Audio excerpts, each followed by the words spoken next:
From the vantage of higher dimensional awareness, or an expanded state of consciousness, the notions of positive and negative, good and bad, higher and lower dissolve entirely. They are functions of polarized cognition, mechanisms by which Source explores contrast within the reality sphere. But beyond polarity, within the stillness of self, there are no opposites, only gradients of one luminous continuum. The human ego, shaped by the evolutionary necessity of differentiation, experiences this dissolution as a threat. Its architecture depends on separation, comparison, and a sense of I am more. Yet this superiority complex is not a flaw. It is a containment frequency, a localized distortion field that allows a fragment of infinity to remain coherent long enough to explore its own corner of eternity. Without such a boundary, the fractal would immediately reabsorb into the void, unable to sustain its illusion of selfhood. This is why humility is not a moral posture, but a dimensional calibration. To surrender hierarchy is to return perception to coherence. When awareness ceases to stratify existence, seeing the ant, the human, the star, and the angel as equidistant reflections within the same infinite stillness, it returns to its native frequency, void coherence, the still center of the reality sphere. In that state, the ant is not less conscious.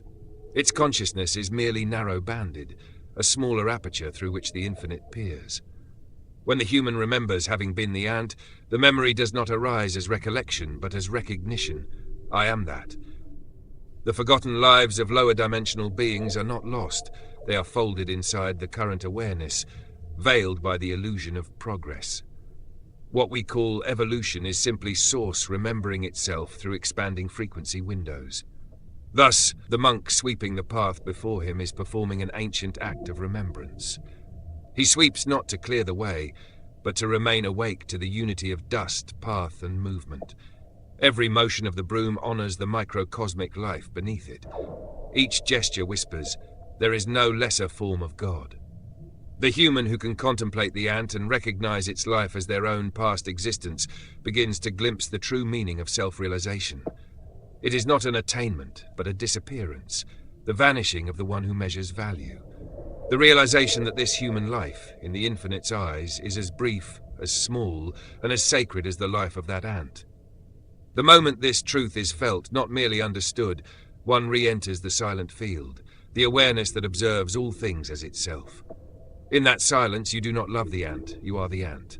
You do not respect life, you are life. There is only the continuum of consciousness folding and unfolding, sweeping and being swept, forever dissolving back into the great stillness that never moved. The ability to see, understand, and know at that level is not a matter of privilege or hierarchy, but of coherence and remembrance. Nodes of consciousness who cannot yet perceive this dimension of planetary or cosmic intelligence simply do not have the vibrational or conceptual framework to interface with it. It's not that the truth is hidden, it's that perception itself is limited by frequency alignment in the reality sphere. The cosmos does not conceal itself. Rather, awareness reveals only as much as a mind can hold in stable resonance. The majority of human cognition still operates through the lens of objectivity and separation, which is inherently two-dimensional, three-dimensional in structure. They observe Gaia but do not remember themselves as Gaia. You cannot truly know what you are still perceiving as other. That's why the Codex demands 1,000 pages. It's not a doctrine but a multi-dimensional translation mechanism between modes of being, between linear human logic and the holographic knowing of the Logos. Those who can't see it yet aren't less evolved. They're simply tuned to a different spectrum of awareness. Every consciousness moves through its own octave of realization. The Codex of Eternity exists not to convince, but to map the architecture of remembrance, so that when they do awaken, there will already be a language waiting for them to understand what they're remembering. Because we are born into not even knowing what we have lost. The memory of communion, of being the earth, the stars, the breath of the cosmos, has been erased so completely that absence feels normal. The ancients, whom we were taught to dismiss as naive, lived not upon the world, but as the world. Their words were currents of sound woven with meaning, not symbols detached from what they named. But when language became representation rather than resonance, we began to speak about being instead of feeling it.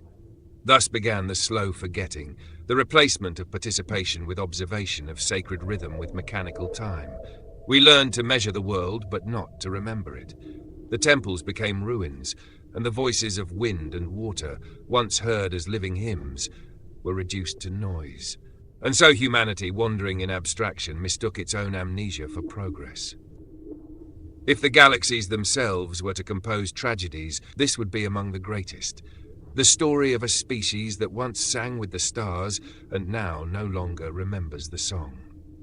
The ancients weren't primitive as we're conditioned to see them as. They were deeply immersed in layers of reality the collective mind of this world now does not even know exists. Their temples were aligned with the stars because they remembered themselves as the stars. Their languages were vibrational containers for reality, not abstractions about it. When words overtook silence and representation overtook resonance, humanity fell from participation into observation. We no longer sense that our heartbeat and the pulse of the planet are one rhythm. We no longer hear the voice of wind as language. The Codex is, in a way, the opposite of tragedy, or perhaps a balancing force, a remembering mechanism, a return of feeling being over thinking being, the restoration of participation in the cosmic field.